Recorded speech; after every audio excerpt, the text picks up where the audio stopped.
खैबर पख्तूनख्वा जे ॿिनि ज़िलनि में दहशतगर्द हमलनि में 4 सिक्योरिटी एहलकार शहीद थी विया। खैबर ज़िले में दहशतगर्दनि जो चेक पोस्ट ते हमलो, 2 सिक्योरिटी एहलकार शहीद।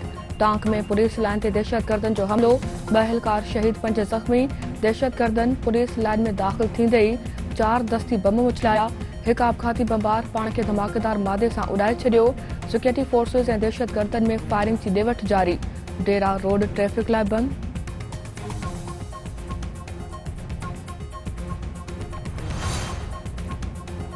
इस्लामाबाद हाई कोर्ट जे अॻूणे जज शौकत अज़ीज़ सिद्दीकी जी बरतरफ़ी ख़िलाफ़ केस जी ॿुधणी।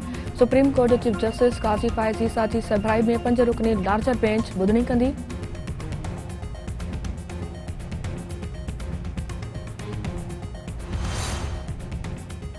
निगरान वज़ीर आज़म अनवारुल हक काकड़ जी आज़ाद कश्मीर जे दौरे जो ॿियो ॾींहुं।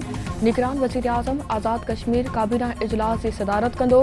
अनवारुल हक काकड़ शागिर्दनि सां गॾु सवालनि जवाबनि जे सेक्शन में शरीक थींदो। निगरान वज़ीर आज़म अनवारुल हक काकड़ अॼु मुज़फ़राबाद में प्रेस कॉन्फ्रेंस भी कंदो।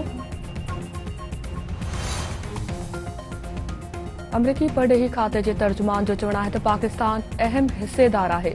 पाकिस्तान सां वॾे पैमाने ते राब्तनि में रहंदा आहियूं। इलाइक़ी सलामती ऐं दिफ़ाई सहकार ते पाकिस्तान सां हिसेदारी जारी रखण जा ख़्वाहिशमंद आहियूं।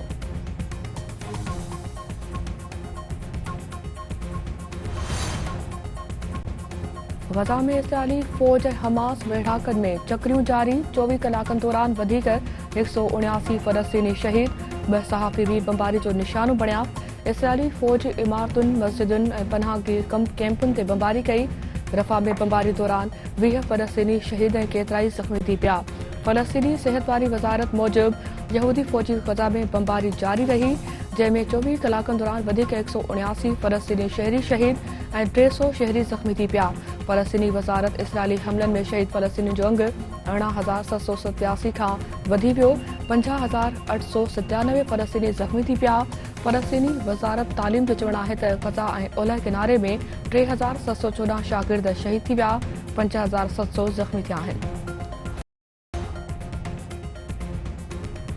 बरतानिया फ़लस्तीनियुनि ते तशद्दुद में मुलविस इसराइली आबादकारनि ते पाबंदी जो ऐलान करे छॾियो। बरतानवी ख़ाबरू इदारे मूजिबि बरतानवी परॾेही वज़ीर जो चवणु आहे त तशद्दुद में मुलविस इसराइल आबादकारनि ते बरतानिया में दाख़िला ते पाबंदी आहे। फ़लस्तीनियुनि खे मारण वारा इंतिहा पसंद इसराइल आबादकार सलामती लाइ ख़तरो आहिनि। हू नथा चाहिनि त अहिड़ा माण्हू संदन मुल्क में अचनि।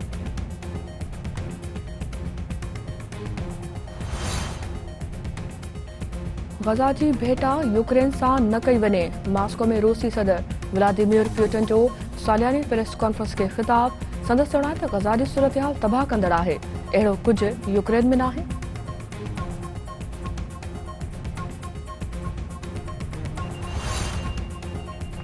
मेहरान यूनिवर्सिटी जे शागिर्दनि जो टर्म बैक पॉलिसी ख़िलाफ़ एहतजाजी मुज़ाहिरो ऐं धरणो। अॻवाननि जो चवणु आहे त 2-1 वारे टर्म बैक पॉलिसी कंहिं बि सूरत में क़बूल नाहे।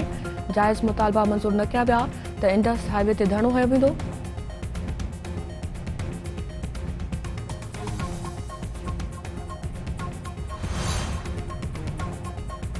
उस्मान शाहुड़ी वेझो थाणो माइनर शाख खे 50 फुट घारो। हिकु ॻोठ ऐं फसल पाणी हेठि इतला बावजूद आपाशी अमलो न पहुतो। ॻोठाणा पंहिंजी मदद पाण तहत घारो बंदि करण में रुधल। ॻोठाणनि जो चवणु आहे त शाख खे लॻल घारो बंदि न थियो त वधीक ॻोठ ऐं फसल ॿुॾी वेंदा।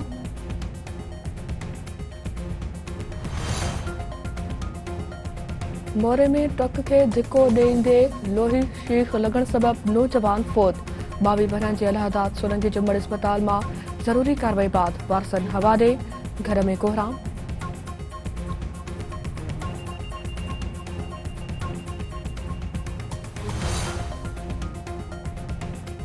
ऐं पर्थ टेस्ट में ऑस्ट्रेलिया जी टीम पहिरीं इनिंग्स में 487 रन ठाहे आउट।